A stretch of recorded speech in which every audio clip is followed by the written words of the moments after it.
Hello, and welcome to some Derps Talk About Games. I'm your co-host, Mango. And I am your co-host, Buddy. And today, we're going to give you guys some awards and our impressions of the year. But before we do that, Buddy, why don't you tell the folks at home what this podcast is about?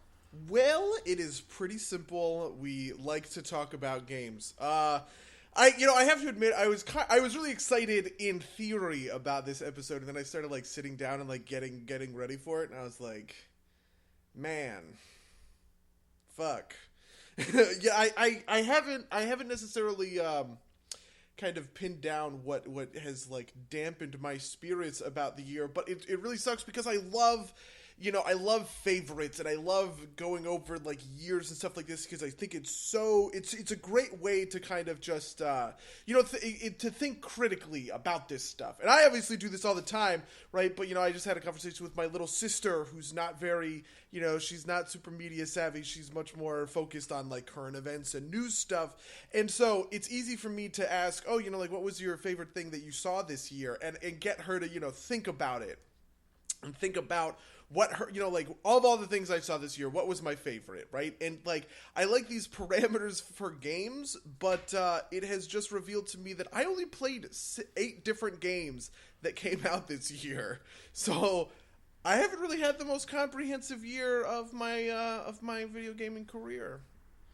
Yeah, I definitely feel that. I think in some ways too, maybe, I don't know about from your perspective, but I think this also holds true for you, is that it was an easy year to go back and look at some previous things that maybe we didn't have time for in previous years and put some more time into those things. So while we did, we obviously spent a full year gaming, that maybe some of that time was taken up by things that wouldn't be discussed in things that happened in 2015 type podcast. Well, so that's pretty interesting because I went back, I wanted to compare. I was like, man, why does this year feel so shit compared to all these other years? Because if you think about the last 5 years in gaming, right? 2010 had Fallout New Vegas and Mass Effect 2 and Assassin's Creed Brotherhood, these are, and Wings of Liberty came out that year. 2011 had Skyrim, which kind of by itself carried my whole year. 2012 is probably the best year of gaming history that I've ever had, that's ever happened in my life, right? Mass Effect 3, Spec Ops The Line, The Walking Dead Telltale series, Deus Ex Human Revolution, Dishonored, XCOM came out that year. Just so many games came out in 2012. It's like the 1982 of video games. 2013, it's funny because I don't even think of 2013 as being a bad year because 2012 had so many things that bled into 2013 for me. And then 2014 had just kind of Dragon Age Inquisition and the Banner Saga for me. So I was very, very fulfilled by those years. But this one, by comparison, I have my favorites. I know what's good. It's just it's all less unequivocally good compared to those other years. You know what I mean? Yeah, no, that's definitely interesting. I definitely see that. I don't know if I see the same things as you do, but I get your point, especially about 2012, which was in fact a very full and filling year. I don't know. Also, some of that might also be just our own personal habits. Yeah, I definitely think that that's true because it's not like big games didn't come out this year. They're just big games that I didn't play, right? I didn't play The Witcher 3. I didn't play Metal Gear Solid 5, right? Which I think are going to be a lot of, topping off a lot of people's lists just because I've never played Metal Gear Solid games and I've never played Witcher games. So I just kind of blew them by, and I don't know. Maybe that's on me. Maybe that's my mistake. No, I definitely feel that. I definitely think that part and parcel of that is going to be things like Witcher 3. I have a copy. I played it for a little while. I thought a little bit that I played it, not enough that I could talk about it really, but I thought that what I played was good. But I also kind of had this attitude shift where I don't want to play a lot of some of these games that I know are going to have big DLC chains attached to them until a lot of their DLC comes out, because I don't like replaying long games that often, right? I'm probably going to play Deus Ex Human Revolution again this year, and that's the first time I'll have played it since launch, and I don't want to have to go back and complete that content. It's just not something personally for me that I like to do, but that kind of prevents me from talking about I think I'm going to play Dragon's Dogma when it comes out in a couple, I think it's only a couple weeks now on Steam, and that's the complete the complete edition, but like I can't talk about that really on a 2016 podcast, except maybe in the context of like best re-release type of deal.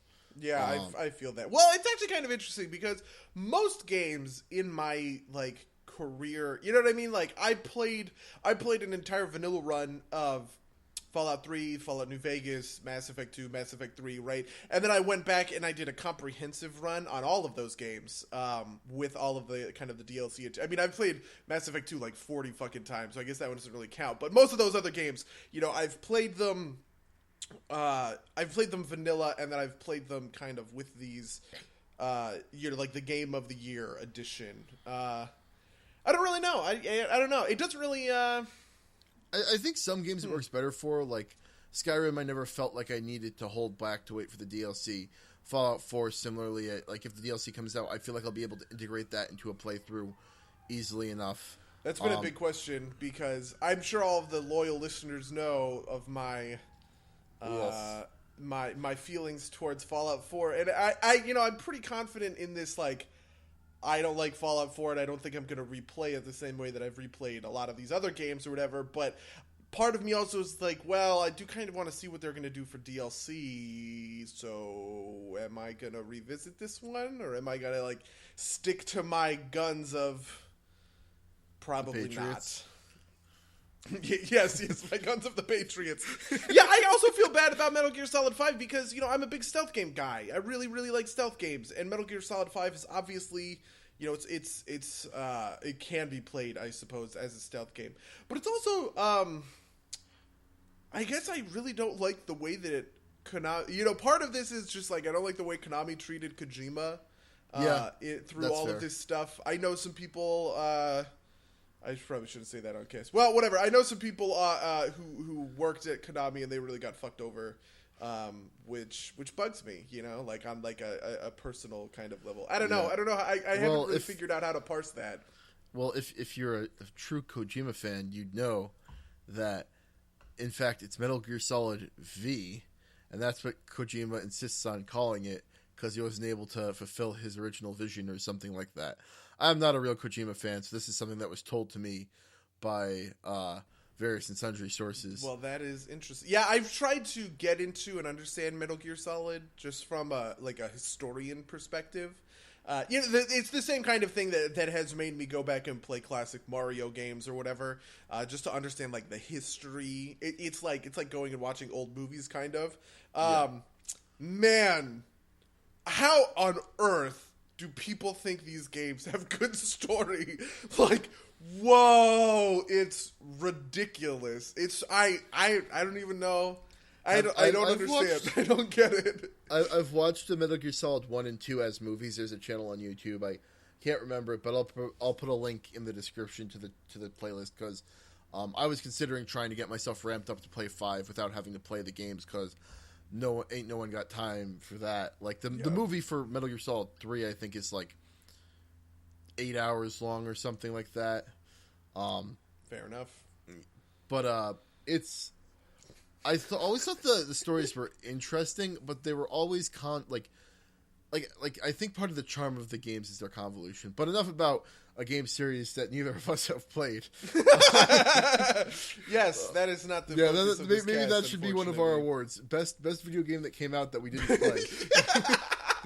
Hey man, I hear the guys at CD Projekt Red are treating their customers very, very well, and by that I mean that's just what Boogie said on his Game of the Year was The Witcher 3.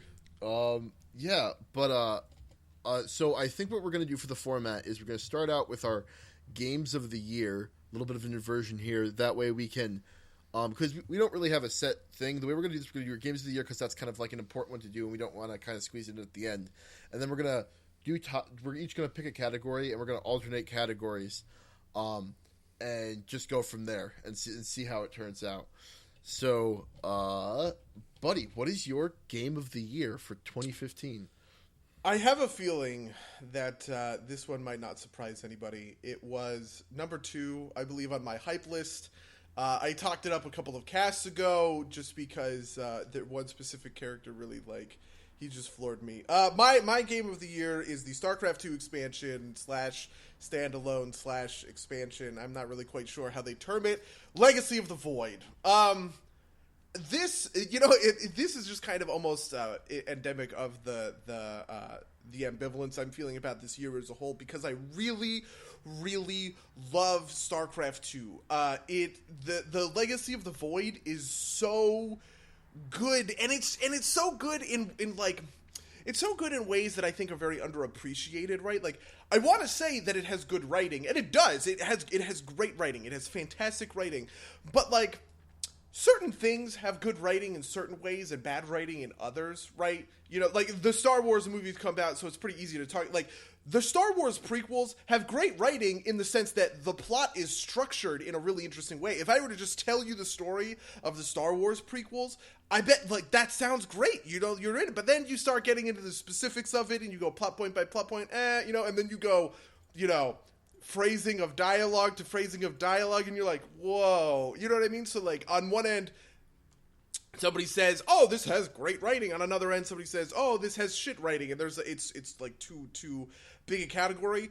Legacy of the Void has great writing across the board, top, middle, and bottom, right? It's structured beautifully, and just like the minute to minute is great, and it's just so done, and it's something that I haven't seen. It's something I haven't really seen all that much in games recently, outside of the kind of typical hardcore indie stuff, or like Telltale or whatever, those kinds of games, and I really appreciate that. But also at the same time, I feel really weird saying that this is my game of the year, because really kind of what I'm saying is like Wings of Liberty is my game of the year, because the mechanics haven't changed all that much in the 5 years since StarCraft 2, the base version came out. I'm playing a more or less derivative version of StarCraft 2. So can I, can I really stick to this I don't know that I'll be able to stick to this ranking once I get a couple other games that came out this year down my gullet. I'm sure that Undertale could be an upset. I'm sure that these other games we've talked about, Witcher or maybe Metal Gear Solid, if I am that intrigued, could dethrone it. I don't know, man. It's really tough to go in depth on. It's really tough to go in depth on this one, because I feel I'm of so two minds about it. Yeah, no, that makes a lot of sense. Unfortunately, I haven't played. I never played the campaign for Wings of Liberty. Never bought Heart of the Swarm, and I've never played. I didn't get Legacy of the Void, so I can't really speak to it. But I definitely feel your stuff there. Well, just in the context, so even in the context of the StarCraft 2 series, I'm pretty sure Wings of Liberty is still the best. It really, I think the time and care that Blizzard takes in their games is very evident. I really like that they don't announce release dates until, like 2 or 3 months out. They're saying, hey, it's going to come out when it's ready, chill, right? And I like that a lot about Blizzard, and you really feel like they took their time. But just the story of Wings of Liberty was the most... It was the story with the most going on. Almost, and there were so many layers to it, and Jim Raynor is such a great, well-crafted character, and I don't mean anything against Artanis or Kerrigan. They're both really well done characters too, but just Jim Raynor is just something, he's above and beyond as far as I'm concerned.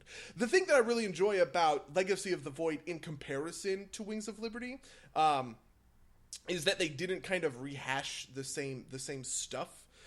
Whereas Wings of Liberty is, you're playing scrappy Jim Raynor, who's putting together and who's building up his forces and his cult of personality almost in order to dethrone Arcturus Mengsk, and eventually, you have this choice: are you going to go after Mengsk, or are you going to go after Sarah Kerrigan, who is just, she's the Queen of Blades and she's going to kill everybody, right? And that that feels great and it's good, but it's not the story that happened in Legacy of the Void, right? Legacy of the Void is about Artanis going around to all of these different factions in the Protoss and banding, like getting a coalition and banding them all together, and the mechanics really focus on that, which is something that I think is great. I talked about this on another cast, so I apologize if I'm repeating myself, but the upgrades being tied to individual factions inside of your army means that on every single mission you're mixing and matching, right? And sometimes you have Dark Templar, sometimes you have High Templar, sometimes you have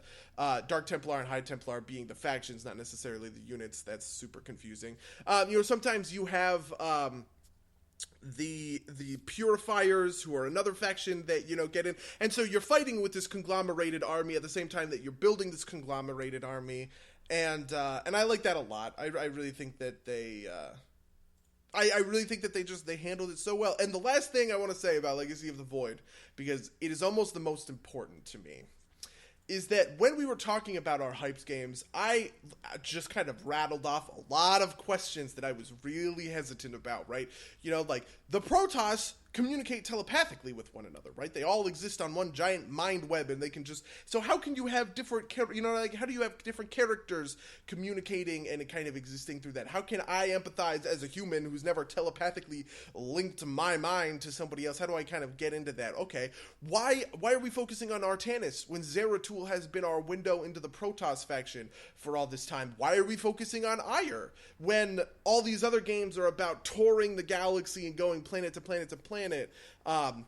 And they answered each and every one of those so perfectly. Like, not even perfectly in the sense of the answers that I was hoping that they would give, because the answers that I was hoping for were worse than the answers that they gave me. They surprised me at how well they answered these questions, and that's I don't know. I really enjoy the way that this game kind of defied my expectations. Anyway, now that I've rattled for like 7 minutes straight about Legacy of the Void, what was your game of the year? Hit me. Yeah, so up until this week, I was ready for it to be Fallout 4. I was ready to get into kick down or the all-out fight with you about it. Oh God! Start screaming. Oh man, I was ready to, but I'm glad that your mind has changed. My mind has changed because of a game I played this week. Played the whole thing this week. It drew me enough that I played all of it. It wasn't super long, so it's not like that was a big feat of strength. I actually went back and looked at everything I played this year to make sure that I wasn't forgetting about something, because I kind of don't like to kind of have these kind of like under the line type entries that maybe I like this game not because it's actually that good, but because I played it last. But after looking over, I'm pretty confident that my game of the year is Undertale. Hey, didn't you know Undertale's the best game ever? So says NeoGaf or whatever. You say that, but it's entered my top 10 of all time. Oof, jeez, wow. Yeah.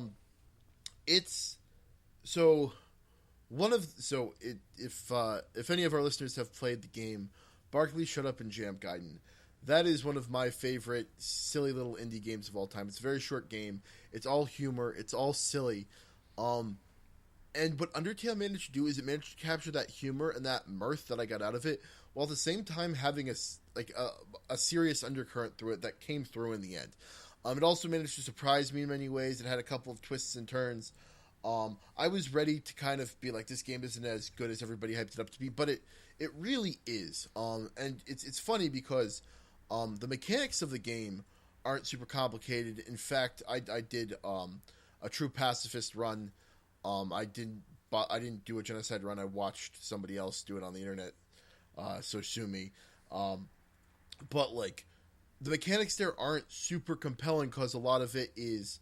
Well, actually, that's not true. There's some very good mechanics for the defensive portion. It's a JRPG style game, for those that don't know. You've got essentially one attack option, and then when the enemy attacks you, you can control your character and kind of avoid attacks. And I thought that was very well done, but it felt kind of...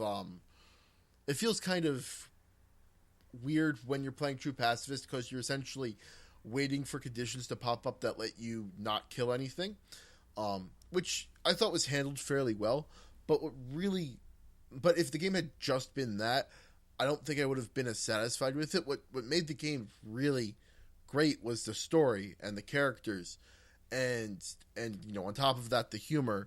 And at the end, there were even some twists that I wasn't expecting. There were some that I saw, but there were some that I completely wasn't expecting. There's some excellent kind of mind fucks that come in towards the end, where like in not to spoil too much, because I really want everybody out there, including you, buddy, to go out and play this game. But there's some excellent questions about like the game world itself that come out in the very end in kind of like very interesting ways. Just the depth, like there's no real dialogue choices. There are some, but they're not meaningful. But like you still feel like you're a kind of an active participant in the conversation. To be clear, how would you define meaningful dialogue choices? So there are times when you could say like yes or no, and the difference is like the next couple lines of dialogue, right? Like to use one that is that's funny and not too much of a spoiler. One of the characters asks you, "Is anime real?" and you can answer yes or no, and the difference will be like the next couple lines of dialogue. It doesn't really affect the story in any major way. The biggest Interesting. I actually not to interrupt too hard or anything, but I just want to like parse this out. So, The Walking Dead from 2012, right? The Telltale game. You've played that? Sure. Have you played any of their other, I have not. They've released like I watched a playthrough of The Walking Dead season 1. I did not play it myself. Okay, well, so controversially, I think this has been a thing. It's one of those things that gets touted out by the kind of anti-game people who who say that this isn't a game. Right. For one reason or another, because your choices, in the end, they don't really matter all that much, right? Like, at the beginning of The Walking Dead, you're going to make your choices, and it's going to kind of veer here or there for a little bit. But at the end of the day, you're going to end up in the same spot with the same, you know what I mean? Yeah. And these people say those choices don't matter because, they kind of get erased. You only veer out of the story for a little bit before you kind of veer back in. Is this a similar thing? I'm going to say it's different because it's not like the game. I don't think the game wants you to believe that these choices are particularly meaningful. Like the meaningful choice, you make one big meaningful choice in the game from the very beginning, and it's how much are you going to kill. And that's the only big choice to make in the game, and that choice is actually very meaningful. Even just watching through a genocide playthrough, it changes the entire candor of the game. In fact, watching through the genocide playthrough, I was like, I can't play through this because it's too soul wrenching. But the dialogue choices, I don't think they ever were intended to be anything meaningful. They're all like the yes or no questions to answers, or kind of like throwaway answers. Like I said, right? Like when your question is anime real, it's not going to be something it's like something to serve the humor of the game rather than something to differentiate a story point. Your choices are in your actions, not in your dialogue choice. Like, and like I said, it just doesn't fit with your kind of conception about The Walking Dead, because I don't think it was ever like The Walking Dead wants you to believe that those choices are meaningful. And there's also just kind of speaking to your kind of like broader theory. There's series that there's kind of like these ideas in gaming that you can have meaningful dialogue choices, and you can have unmeaningful ones, but the ones that feel it's important for them to feel meaningful in the moment, even if they aren't.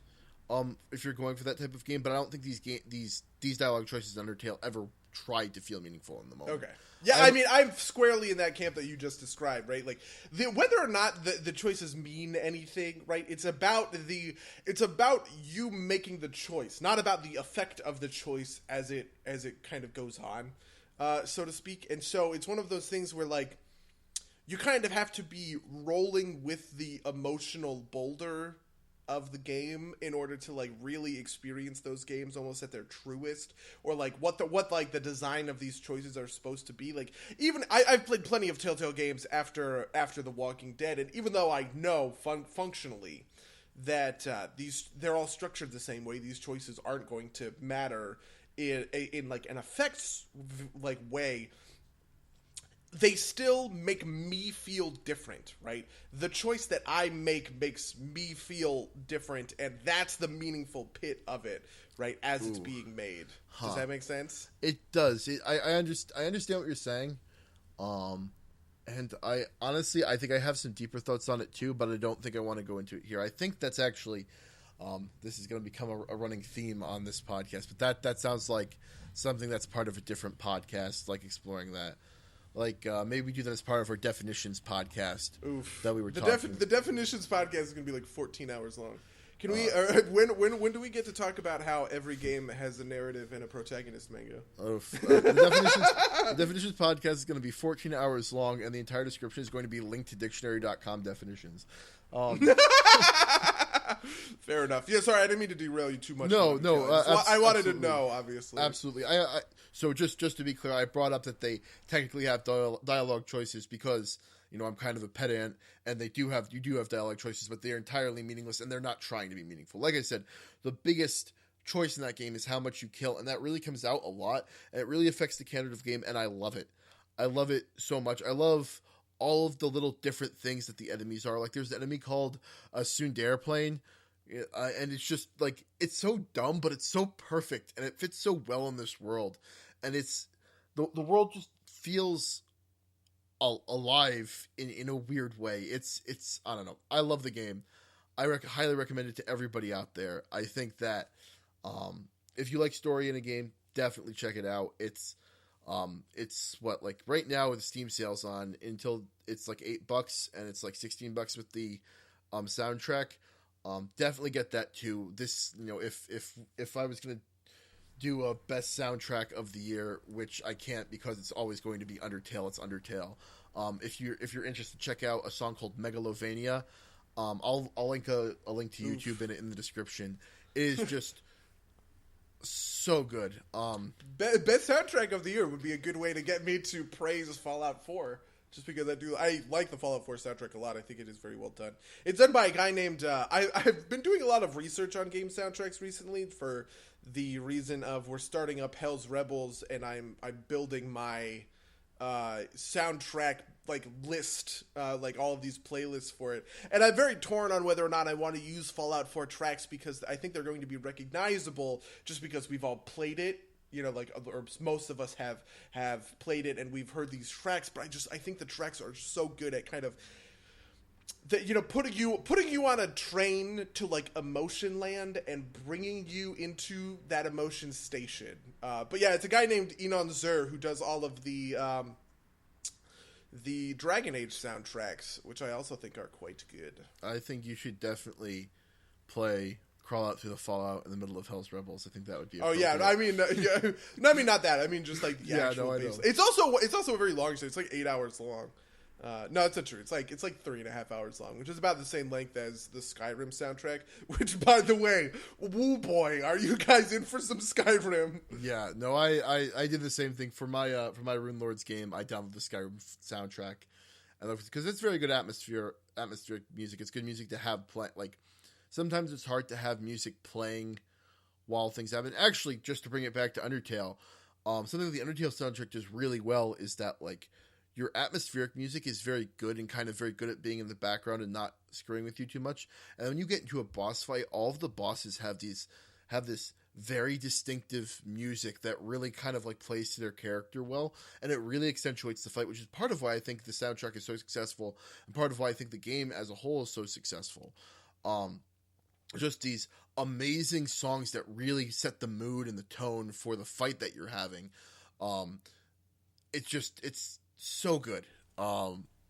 It's That's actually pretty interesting because I agree with you that, especially as I've been doing this like research almost, right? Like, I'm pulling a lot of stuff from movies and television just for the obvious reasons. The Battlestar Galactica soundtrack has great stuff. Just like I've used it for years for my D&D games. It's probably like the foundational soundtrack in terms of it has so many different tracks that are also good at communicating this stuff, but no soundtracks loop as good as game soundtracks do. You know what I mean? Like, but people always have, when you look up like, oh, D&D soundtracks, right? Like D&D playlists, right?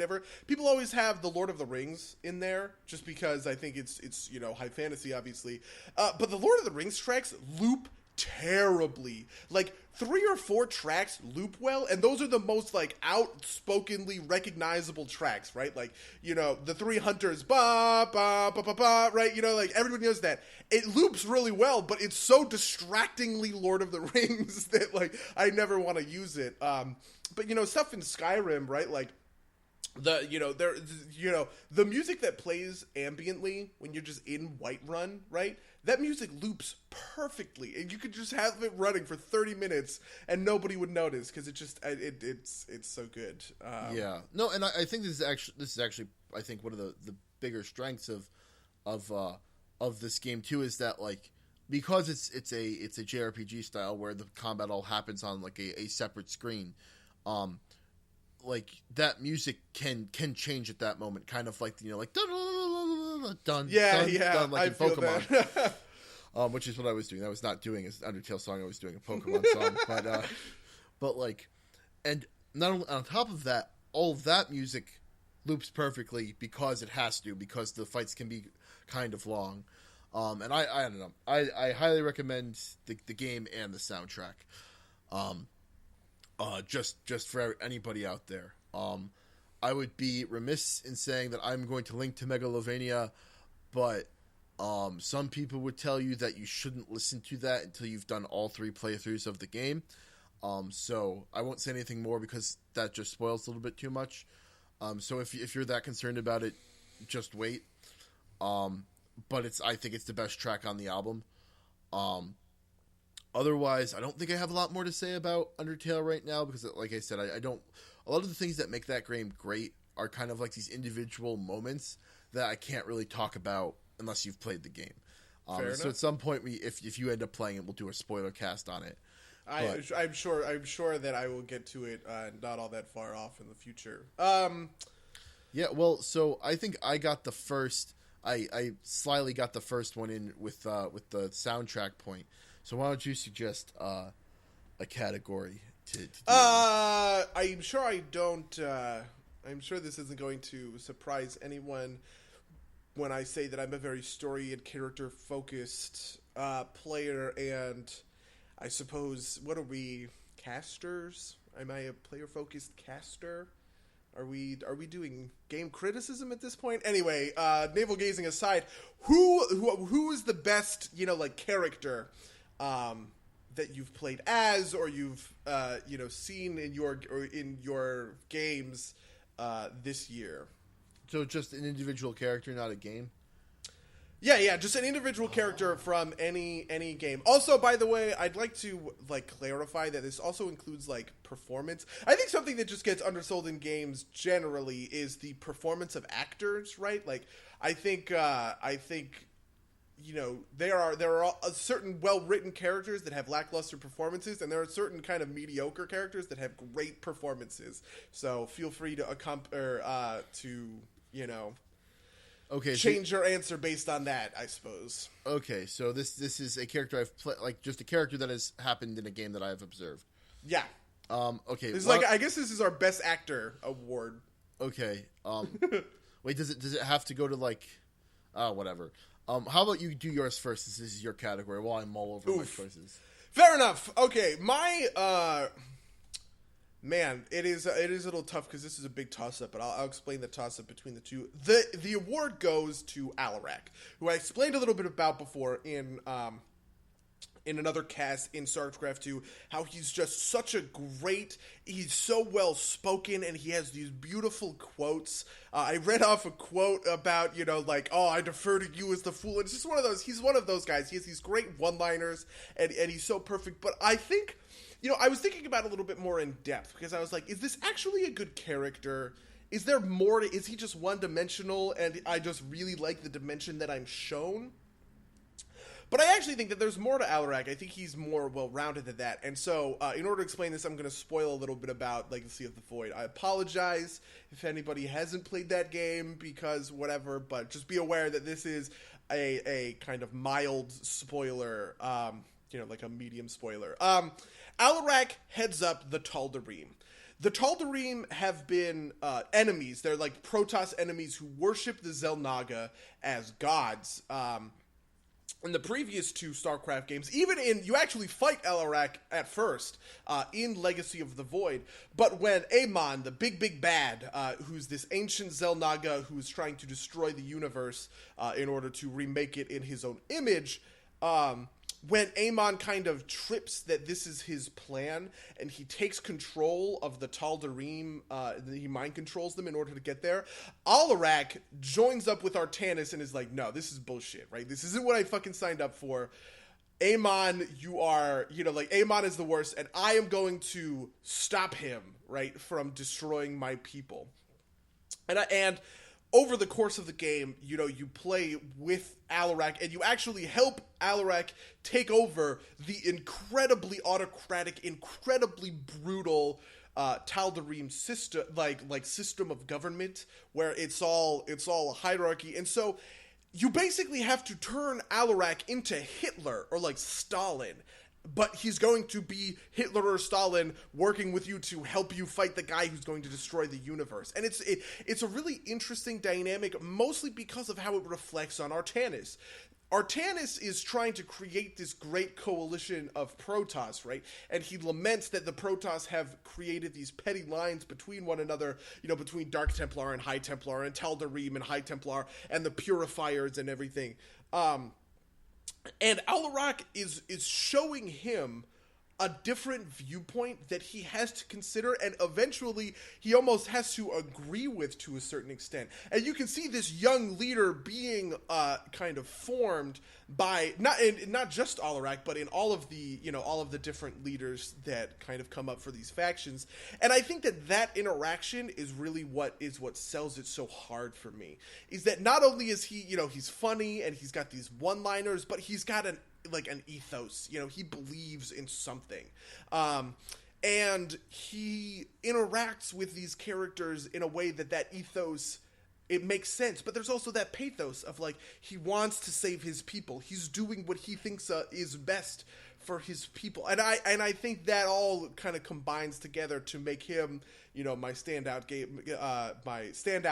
character of the year. But I do want to give an honorable mention to someone I've also talked about on this cast, because she is the absolute greatest, and she is the story light in the darkness of Fallout 4, Piper.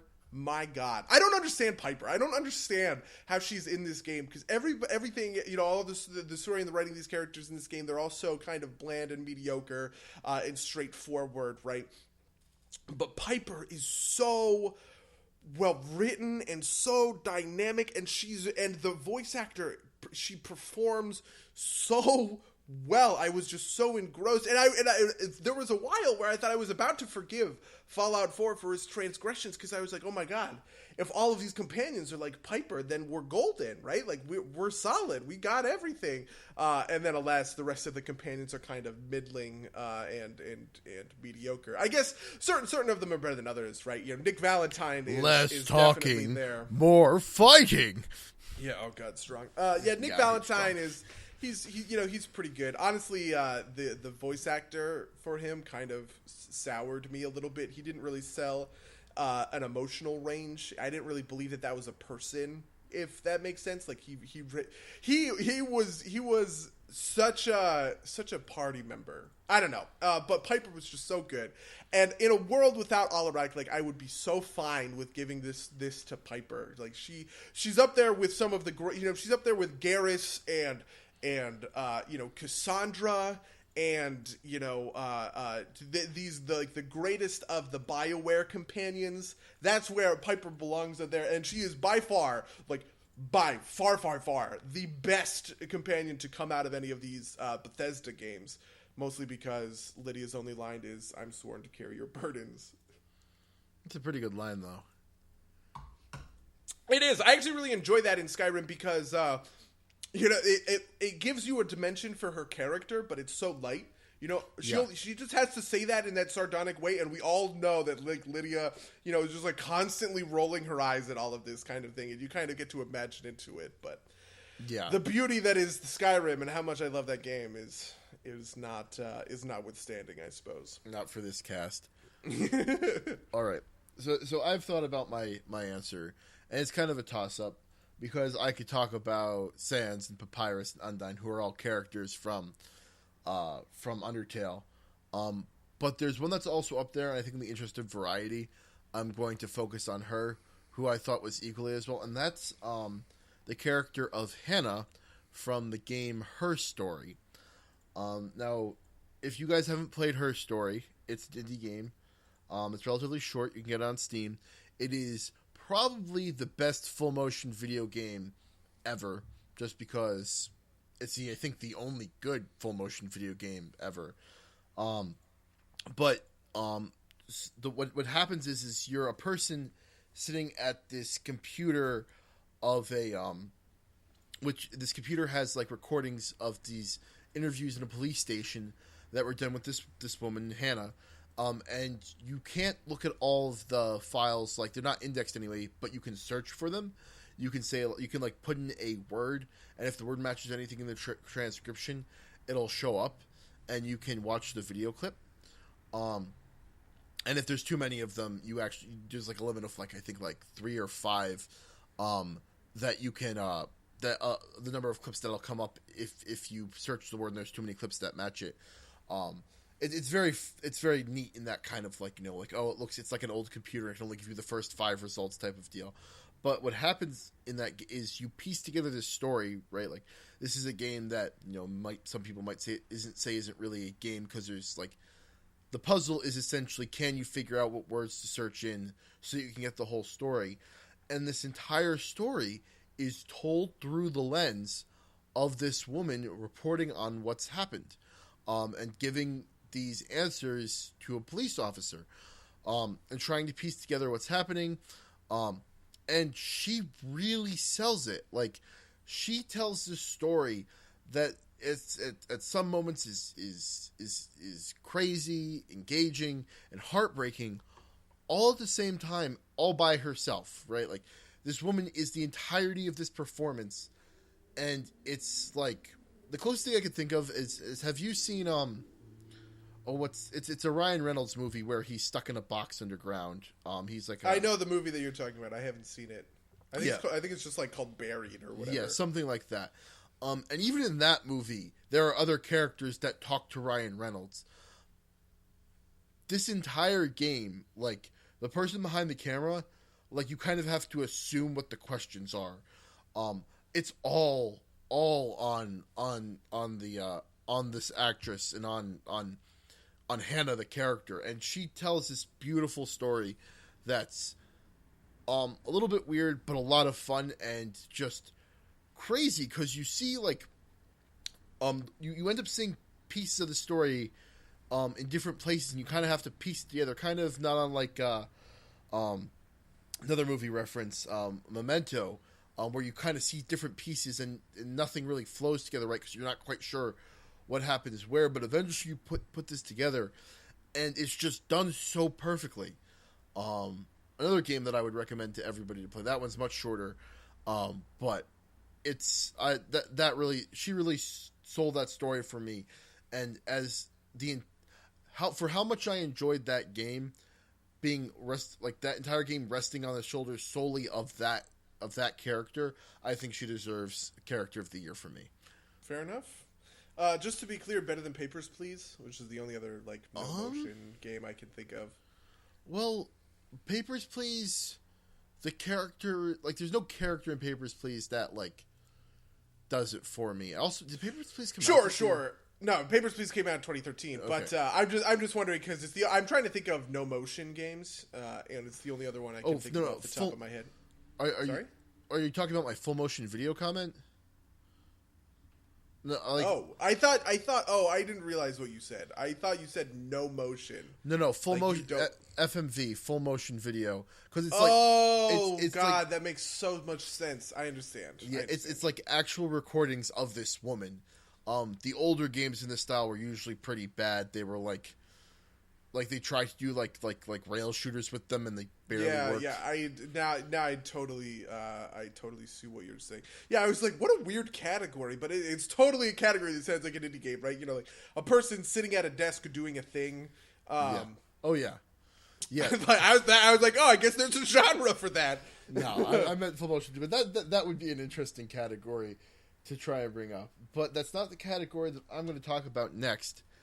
Next, I think I'm going to go for best multiplayer experience of this year, and I'm going to give that to Rocket League.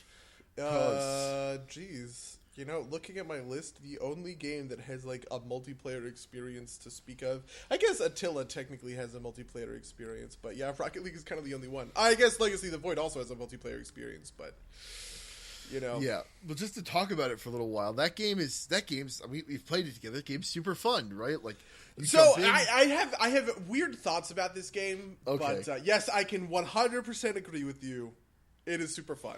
Okay, so I'm interested in those thoughts, but just to like set the scene a little bit, it's you play soccer with cars. That's about it, and you can kind of like peer into a little bit else about the world. Like if you look outside the rink, it's like this is like a major sport in this world, and like there's like villages dedicated to it and stuff that you can see. Like some people have hacked outside the map to look at different things happening around outside the maps, but it's just so clean. It's one of those games that feels like, you know, it takes like 15 minutes to figure out how the game works and like forever to master, because you can do some really crazy stuff flying through the air and hitting things, and like the teamwork there is great, and like it's just imprecise enough that if you screw up, like most of the time it's like, oh man, I didn't do that right, rather than like, you know, or like, oh man, good try, rather than, oh man, you're such a screw up, why would you do that then?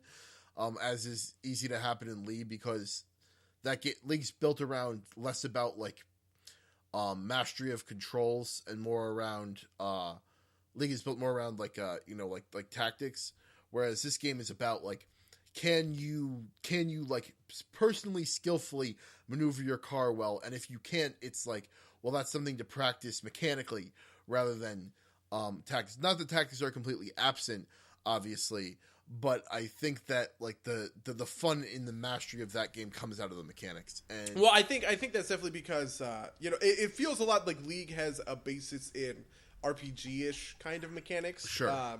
Whereas Rocket League has a basis quite clearly in racing mechanics, which are about fine tuning. I imagine it's also pretty similar to a lot of like super fine tuned, like Super Meat Boy has the same kind of like sure precision.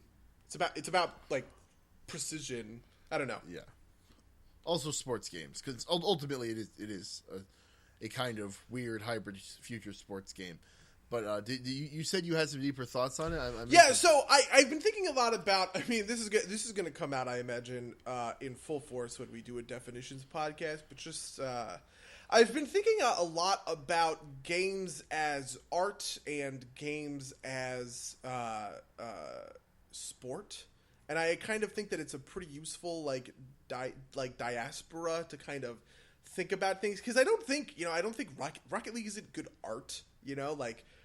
it has nothing in common with other things that I think of as being, you know, good art, but it has so much in common with what I think of as being good sport, right? And I think that, you know, it obviously gets a little bit fuzzier when you get into other territories, but Rocket League is so fundamentally focused on just being a great sport that, like, that it really like shines in that way, like under that lamp almost. I suppose I've had a little bit of a different experience playing Rocket League, because Rocket League very quickly became a little bit like League for me, in the sense of it was one of those things where the first couple of games I was just dicking around and having fun and, you know, doing whatever. But then as time got on, I did start taking it more seriously, and I did start holding myself to a higher, you know, standard of play. And I got pissed when I missed a shot, or, you know, I'd get frustrated with one of our friends if he, you know, bumped me out of my scoring goal. Kind of, you know what I mean? Like, it very quickly escalated. I think that just might be how I interface with sport games in general, right? Like, I can't help but get into a try-hard mindset. But, I mean... I think my point there was less about, like, I think we can all get aggravated if, like, one person is goofing off or whatever, but my point there was, like, it's less about bad decision-making and more about mechanical skill, and so it's easier to, I think, forgive mechanical failures because it's just something that you screwed up, right? And it's not like, I don't know, this is I think, a deeper discussion. Wow, that's kind of a philosophy. I think it's easier to forgive mechanical failures. Man, I don't think I can well, I do. I think it's also something to kind of like that. Maybe this isn't the right place to do it, but something that can be dug into a little bit. Like, there's also, if you screw up a mechanical thing, no one's ever going to be like, no, I meant to do it that way. For the most part, right? Like, when people make bad tactical or what you claim are bad tactical decisions, they might argue that that they may in fact made the correct tactical decision, and so like that just causes a lot of tension there. Yeah, that's I get what you're getting at. I don't really forgive tactical failures. Are in my mind, you're a little bit more culpable for them, but you were very culpable for mechanics failures. In the same way, like, I don't really forgive people for bad mechanics. I just kind of I account for that. Right? Like, if I know that one of my friends is just really bad at playing this thing, then I do my very best to make up for what I know will be their failure, right? And I think the fact that I can just predict the fact that, hey, listen, this person is not good at playing assassins in the mid lane, that makes it feel better than the in the moment of, because you're always assuming that people are going to make the perfect tactical decision. If that makes sense. I don't know. I definitely feel like I said, I think we can explore that deeper at some point. I don't know if in the middle of this podcast is the right place to do it. Yeah, fair enough. See, and the other thing is, if I were to talk about multiplayer games this year, I've definitely played better multiplayer games this year. Like, League, I think League will probably just be the dominant multiplayer. Like, I think League is just the best designed. Best multiplayer experience I've had for the past couple of years running. Interessano. Trying to think, what other... I mean, it's also, like, how do I equate League and Payday, which is tougher. Or, like, League and, like, World of Warcraft. I really enjoy World of Warcraft. I don't know. They're almost incomparable to a certain extent. Sure. In the same way that it's kind of hard to compare, I think, League to, say, like something like Street Fighter. Yeah, that is actually definitely true. That is tough. I mean, I definitely put the most hours into League. If there's any reason I didn't do The Witcher or, what was the other one that we were talking about? Metal Gear Solid 5. It's because I have put, hundreds of hours into League and World of Warcraft and Payday and Hearthstone, right? Like, my top 5 by hour games of the year aren't going to be any of the ones that on my list, Yeah. So, yeah. All right, then. Well, that was our multiplayer experience. Buddy, what's your next category? Discounting whatever genre Undertale is in, right? Or whatever genre you would say Undertale was in. Like, what is like your unsung kind of game of the year? Is a better way for me to phrase this, right? Like, I think Undertale's been pretty sung, not just by me, but by like the gaming community at large. But yeah, why don't you give me yours, and then I will think over my options. Yeah, I probably should have thought about this a little bit. I have a couple of answers that are competing for space, but I think really it comes down to Total War Attila.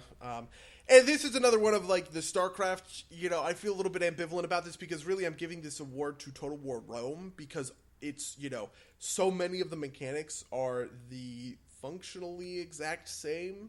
But I really like Attila, and I really love these Total War games, man. They're so good. And I think Creative Assembly has got into a very good clip where the games are balanced and strategic, and they're good and they're interesting, and there's a lot going on. I play a lot of strategy games, and I started off kind of like everybody with like the Civs and the Sim Cities, but as I've become more hardcore of a strategy game fan, I'm beginning to realize how much I crave like complication and complexity in these mechanics, right? Like the best strategy game of all time, and my favorite strategy game of all time, will be Europa Universalis 4, and it's almost entirely on the back of it. Just there's so many systems, and I think I have yet. Europa Universalis 4 is the most complex strategy game I've ever played in my entire life, and I'm almost. Is there like when is the drop off? Are there too many systems that these strategy games stop being great for me? It's just tough to answer. But I think Attila is really good, and I just want to like say. Creative Assembly is taking a lot of heat because of all this stuff with, apparently Rome 2 was reviled on launch. Same thing with Attila. Same thing with Warhammer, with all of this drama that we talked about in our DLC episode. And I think they really, they deserve some credit for being, for demonstrating the best practices of their genre. They're not DICE, who puts out a Battlefront, which is just kind of like and mediocre, right? These strategy games are all great, and they're also they're top of the genre. And I went back to go play Shogun 2 earlier this year, like before I even got or played Attila, and that game is like almost unplayable in a certain way because so many little things have been improved by Rome 2 and by Attila that I can't help but. I don't know. I just feel like that's really worth celebrating, and I don't think that it's going to be on anybody's. It's not going to be on anybody's Game of the Year list. It's not going to like break down any barriers, or walls, or anything like that. I definitely see what you're saying, and I definitely, specifically your point about like not being able to go back to the older games, just because even though they were excellent games, there's so much incremental improvement that it's hard to play. Like one of my favorite games of all time was Rome 1. I love that game. I played the games for hours. When I wasn't playing it when I was a kid, I used to stare at the map I had of the campaign world and plan out what I was going to do next. That way I didn't have to kind of... Oh, man. I know that. I've been there. Back in the days when, I had like limited amounts of computer time. So like, that kind of thing, right before Rome 2 came out, I'm like, all right, I'm going to buy Rome 1. It's like $5 on Steam. I'm going to get back into this kind of mindset, and I load it up, and like, it's a little bit clunky. I can deal with this. Get into my first battle, and it's just like, oh my god, how did I ever play this game? I know that feeling 100%. I've had it with so many games. Yeah, no, absolutely. It's like, this is why I auto-resolved every battle, not because I was just... Something that I've started doing recently is I'm going back for a big Mass Effect playthrough because I haven't done it on PC, and because it's just been a while. I have to go back to the well. And it's funny because Mass Effect 1 is a very clunky game, right? And they haven't figured out what really makes this game tick and everything, but for some reason I'm still into it. Like it hasn't. The same thing happened with Fallout 3, right? Like I could see the same stuff. I went and I did a Fallout 3 playthrough before Fallout 4 came out, and I can see the gears working, but I still could could still go into it. I could still get through it. But there are just some games that it is impossible for me to go back into. I tried to do a replay. I've tried to do a replay of Dragon Age Origins, like 50 times at this point, because very famously I don't like that game, and I think Dragon Age 2 is better.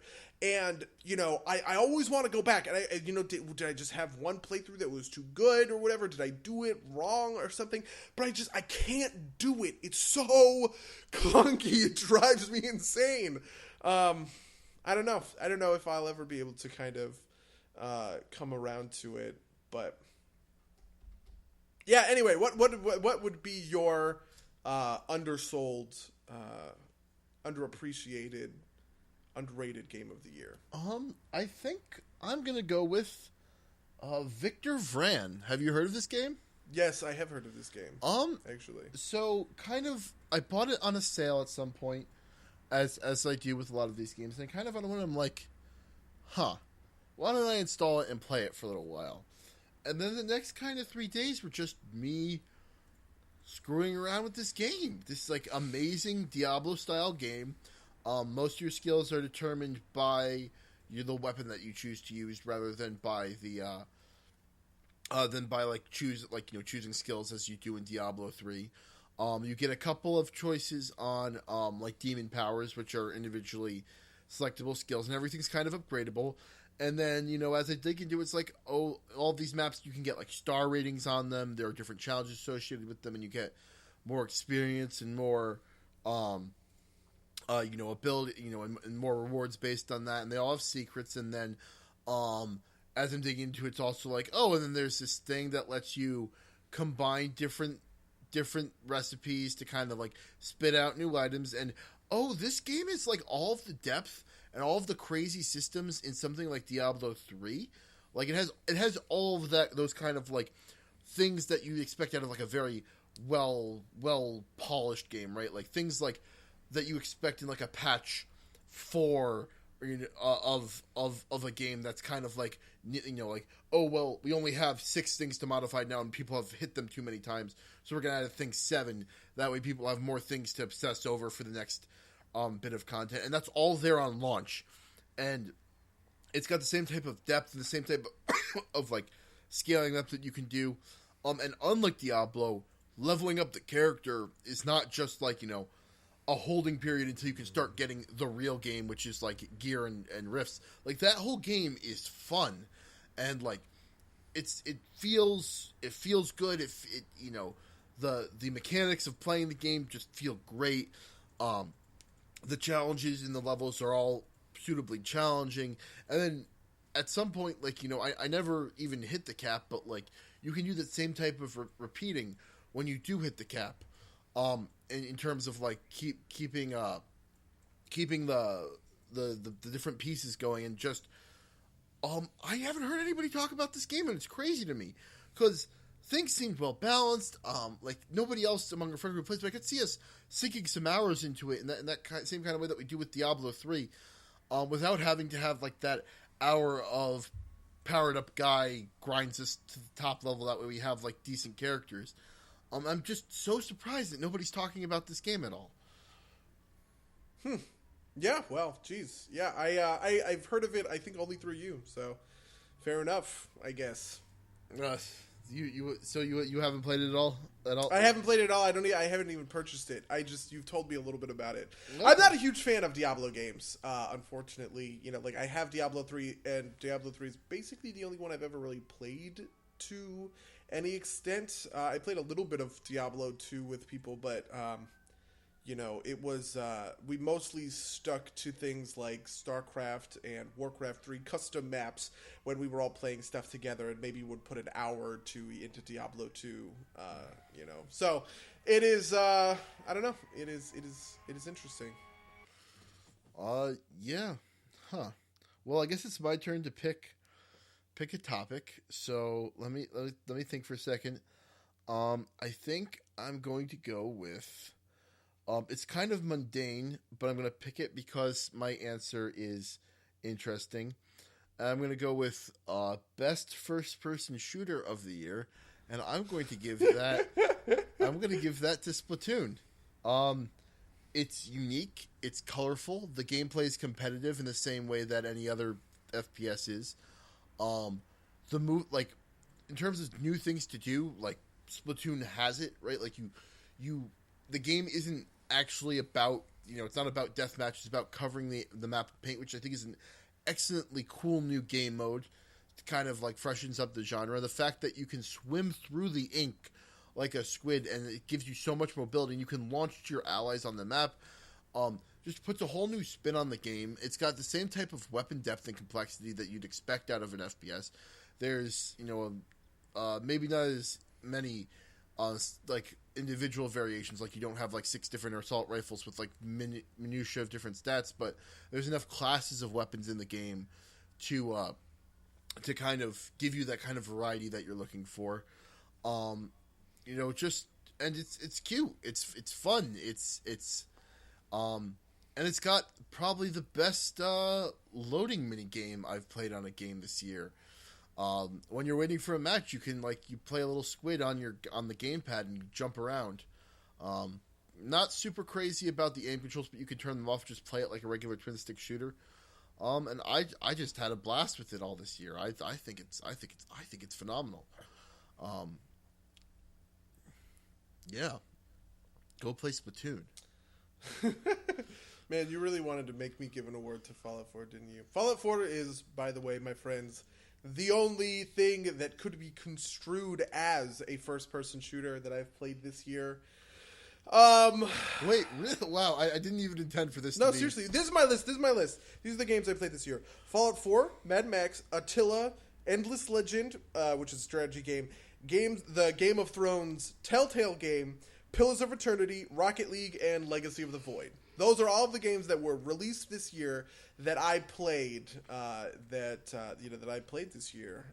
So Fallout 4 is the only one that is close to a first-person shooter on that list. Even though I played other, first-person, like Payday 2 is obviously a first-person shooter that I've spent way more hours in, and that I like a lot better. But I will humor you for this. I do think this Fallout game is the best shooter mechanics that any of these last 3 Fallout games have gotten to. But I will say, in reviewing Fallout 3, I don't actually think the shooting mechanics were all that bad in Fallout 3 as much as they were not shooting mechanics. Right? I think Fallout 3 was designed a little bit too much in the sense of it's an RPG. For instance, something I learned quite quickly is that, even if you aim your reticule on top of a guy, right? If I have 15 gun skill and there's no way my reticule's right on his fucking dick, there's no way I'm going to miss that dick if I'm playing a first-person shooter. Well, you're playing an RPG, and there's a mischance, and you have 13 gun skill. So it's just going to, veer off in some direction that looks terrible. You're just going to blatantly miss. And I think that feels terrible, right? Because, Fallout 3 feels, to a certain extent, like it's a first-person shooter. But it's a very, very RPG mechanic. It's the same thing as missing in vets. And something that Fallout 4 did is it tightened up that, and they basically said goodbye to that whole system, right? It used to be that as you get better and better with, energy weapons or small guns or whatever, your accuracy got better, right? Until you got 1-to-1 kind of accuracy, and you were no longer plinking a shot off in the middle of nowhere, which just feels terrible. But in Fallout 4, your accuracy is always, your accuracy, your snap to zoom, all that stuff is all standard, and the only thing that gets increased is damage. And while that makes the gunplay feel good, I actually think it's worse from an RPG standpoint.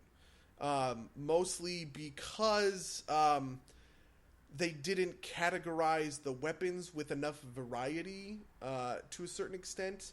And then on top of that, it was so clear that, the hunting rifle is better than the pipe rifle or whatever, right? And they weren't necessarily competitive. Though I did think, Fallout New Vegas obviously had the crafting system. The crafting system was pretty good, pretty in depth. I don't know, man. Here's just to put a final, a 4th time moratorium. The problem I have with Fallout 4 so fundamentally is the dialogue system is poop, and the rest of the game is a water supply, and everything that the dialogue system touches, it poopifies that water supply and makes it worse, right? And that's what kills the game. But the dialogue system doesn't touch the gunplay, so whatever, it's fine, it's good. I promise I did not bring up this category in an attempt to get you to talk about Fallout 4 more. I promise. Close enough. I just wanted to talk about Splatoon because I love that game. Good. I'm happy that you like Splatoon that much. Yeah. Fallout 4 is just so disappointing, man. It was my most hyped game of the year, man. It was number 1 on my fucking list. Mine too. And it's just, and it's such a C- game. Like C Wow. plus game. Nah, You know what? I'm not falling into this trap. Straight I'm- 75 out of 100 I am game. not falling into this trap, buddy. What's your next category? Oh, it's such a good trap, though, dude. All right, what was the worst game of your year? The worst game of the year? Yeah, mine was. I mean, obviously, my list isn't super long. Mad Max really sucked because like maybe those of you who don't know me personally don't know this, but I'm a huge movie guy, right? I went to school and studied movies, right? Like I've written screenplays and stuff. I go and see movies constantly. My three favorite movies of the year are The Martian, Sicario, and Mad Max Fury Road. And I had gone back to see Mad Max Fury Road right around this time because it was in theaters for forever. Right around this time that the Mad Max game got released. And then immediately afterwards, I got sick for a couple of days and I was just like, fuck it. So I bought Mad Max for $60 on release. And I wanted to play it so bad because I just wanted more Fury Road in my life because Fury Road is so great and I just like wanted to like surround myself in Mad Max, and man, that game is just like I also wanted to be good because it's by WB and their last property like this came out of nowhere and was amazing. Shadow of Mordor was so good, and Mad Max, I know that the game gets to a point that I bet I would like it, right? Just to check my Steam really quickly, right? Because, oh my god, I have actually uninstalled this game. I've played 2.5 hours of Mad Max Fury Road, or Mad Max the game. And I still felt like I was in the fucking tutorial. And I was just like dicking around doing this tutorial bullshit. And I was like, man, come on. Open up this world. Give me some like open world stuff to do. I want quests, right? Shadow of Mordor got you in there so fast. Far Cry 4 had like 15 minutes of tutorial. And then you could just dick around in the world for like all the game gave a shit. And it's just like the worst design to have such a gigantic tutorial and tutorial area and tutorial bullshit in a game that you just want to run around and blow shit up with the harpoon on your car, right? Yeah, I wish I could refund this game, man. I really do. But I played just like a little bit too long, so I fucked myself over. What was yours? What was your worst game of the year? This is hard. I guess I'm gonna have to give it to I kind of hate to do this, but I think it fits. Is this game called Yomi? Yomi is a fighting game, but not in the same sense as a regular fighting game. It's a game that is a deck of cards. It's like a card game, kind of like Hearthstone is, but you play your deck of cards against your opponent, and the different cards mean different fighting game moves, like jabs and grabs and blocks and all that kind of thing.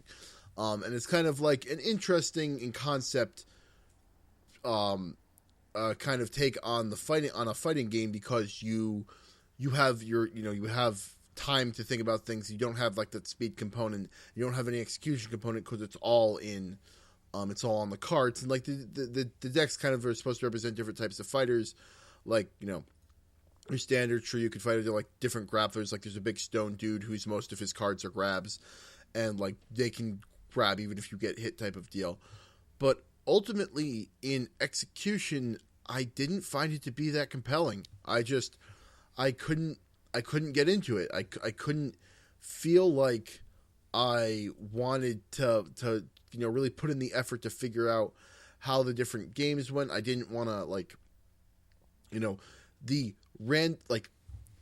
if it didn't feel like a fighting game does, where like I feel like part of my success is on making reads or playing footsies well and knowing ranges and like executing well.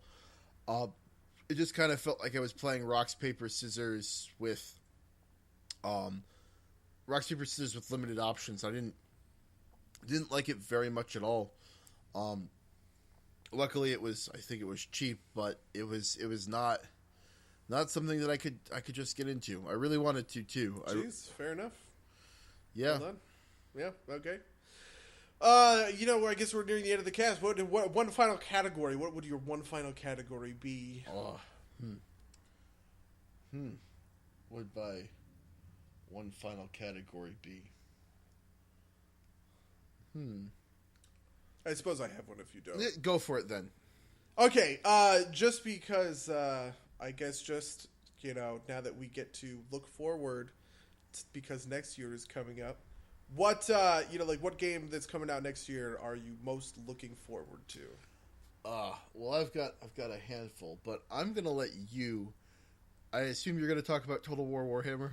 Oof. Am I going to talk about Total War Warhammer? Or am I going to talk about Mass Effect Andromeda? Because it comes out in holiday 2016.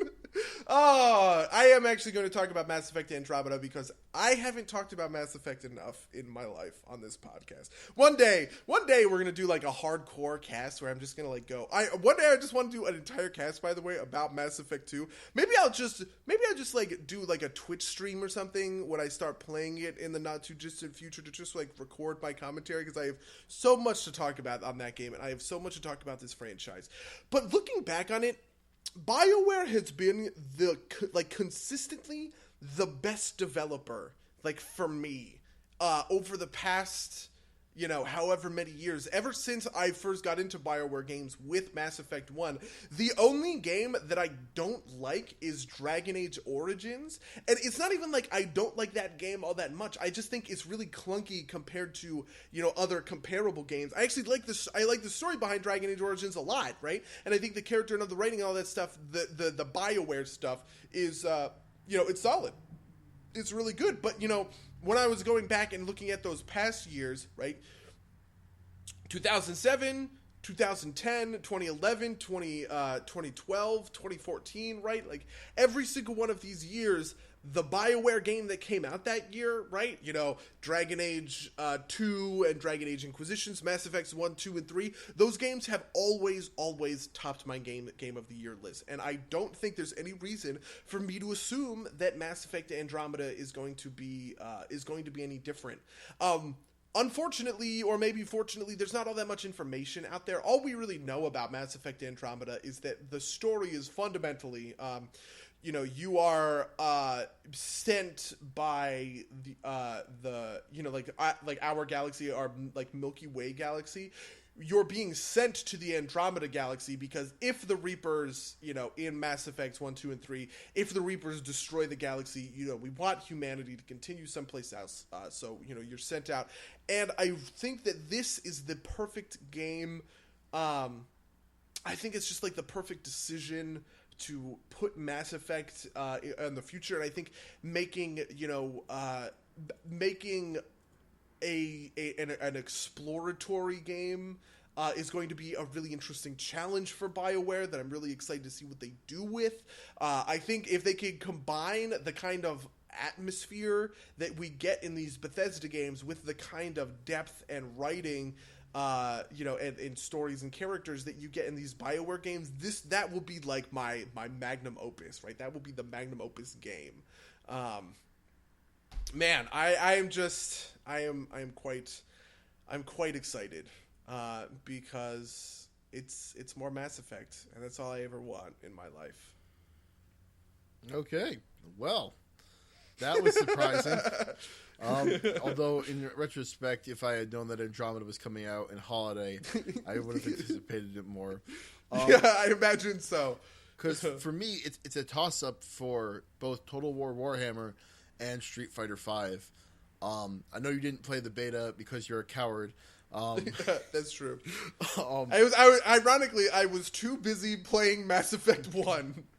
But yeah, so I loaded up that beta and I played I couldn't play it a lot or very well because I don't have my desktop back home. But I turned all the graphics down. I turned the resolution down to potato by pumpkin, 800 by 600, but yeah. And I played the shit out of it, and I'm super excited. Zangief is freaking great. He's he might even be broken. I'm super excited. He's so powerful. He can move through fireballs super easily. He's got an air grab. It's so for personal. That's so exciting. The systems all feel great. Everything feels smooth. Even playing at potato resolution, the game felt smooth. It was amazing. And I'm super excited for that game to be real. So excited that I ordered myself a fight stick. So hopefully that'll show up at some point. So excited that I bought Street Fighter 4, which I have on the 360, for my PC so I can practice with my fight stick gets in before Street Fighter 5 comes out. Wow, jeez. Yeah, I'm real. I'm pretty pumped. And then on the other hand, we've got this Total War Warhammer, and everything I see about that makes me more excited for that. Recently, I don't know if you brought it up on the cast, but you talked about how they had the video of the Greenskin campaigns, where, as I will point out, they pronounce it "wah" and not "wog." I know. I thought it was WOG, man. I don't know what to tell you. No, I think it's supposed to be like the GH is supposed to be like the GH and like ugh. Yeah, I guess that's supposed to, my knowledge of WOG comes from I used to go to a hobby shop on Friday nights because I was not a loser in high school, and that was how it was pronounced when all of the guys were playing Warhammer there. Sure, it's not it's tomato, not ultimately important. Yeah, but I figured I'd jab you for it while I could. Fair enough. But the greenskins look perfect. The dwarves look great. There's nothing about the vampire counts at all, and I'm intrigued rather than being pessimistic because I like to be positive. And I'm just so excited for like that kind of grand strategy. I'm like the more I like see little things happen, like some like that overview of the Greenskin campaign. It's just like, oh well, there's multiple factions within each race. There's still that kind of diplomacy on the map, which is something I was afraid of. I was afraid that most of these, the humans and the dwarves can kind of ally, and maybe the undead and the orcs can ally, and otherwise, who knows? Right, yeah. But there seems to be enough. Like the Empire, especially, seems to have like a lot of diverse factions within it that are gonna lead to some internal struggle.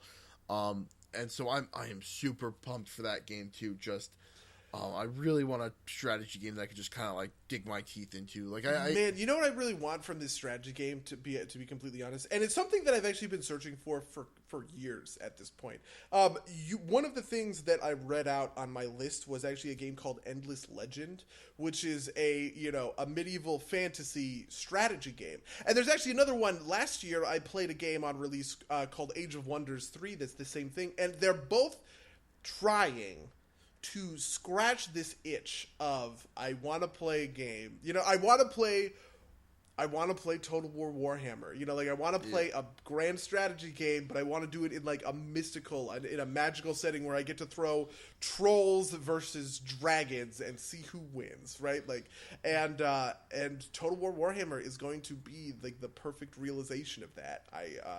In terms of what I'm looking for. Honestly, the thing that excites me most about Total War Warhammer is the idea of me playing it like 4 years from now. When all 3 games are out, the map is gigantic, and you have all these different factions. Like, oh man, that is going to be... Oh, yeah. That is going to be the day, man. Do you know, is there like a competitive campaign mode for Total War Warhammer? In the sense of multiplayer campaign mode? Yeah. I imagine that there probably will be. I've played multiplayer campaign modes in Shogun, and they are in Rome, now that I think about it. I actually think a big one would be really fun with, like, you and me and some of our other friends, getting a bunch of us together to kind of, like, duke it out. Especially once we get deep enough into the factions that it's not just, well, Mango's playing Greenskins and I'm playing Empire, so we gotta fight kind of thing. But you have Wood Elves, and you have Bretonia, and you have High Elves and everything, where you kind of make up the difference. I think that'll be the day. That'll be the day. Yeah, no, I'm excited for that. I have budgeted my future for like $250 into this game, because I think each of the 3 core games is probably going to be a $60 release, which I don't mind paying at all. And I'm going to buy all of this DLC like gangbusters, because I am shameless and I don't care. I like Creative Assembly. They're doing stuff I like, and I am not afraid of throwing them my money. Yeah, no, I think I'm gonna. I just got some Christmas money. I think I'm gonna budget that for just to pre-order this game. Like just so I don't have to worry about it.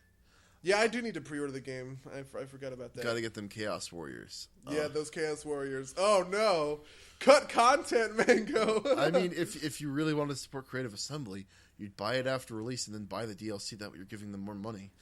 It's true. But yeah, I think that's a good way to wrap it up. It occurs to me that we didn't talk about what we did this week in our tabletop games. This might be a good opportunity to address that.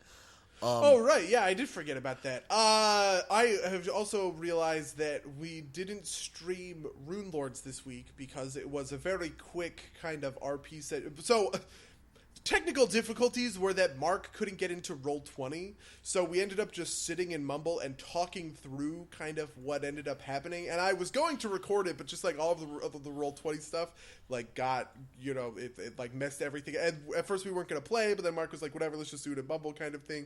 But just so everybody knows. Yeah, because I wasn't here for that one either, so tell me what happened. I'm sure we'll do a catch up at the beginning of next session, which by the way isn't going to be well, whatever. Anyway, we basically wrapped up all of this stuff, and Mark just kind of explained everything that was going on.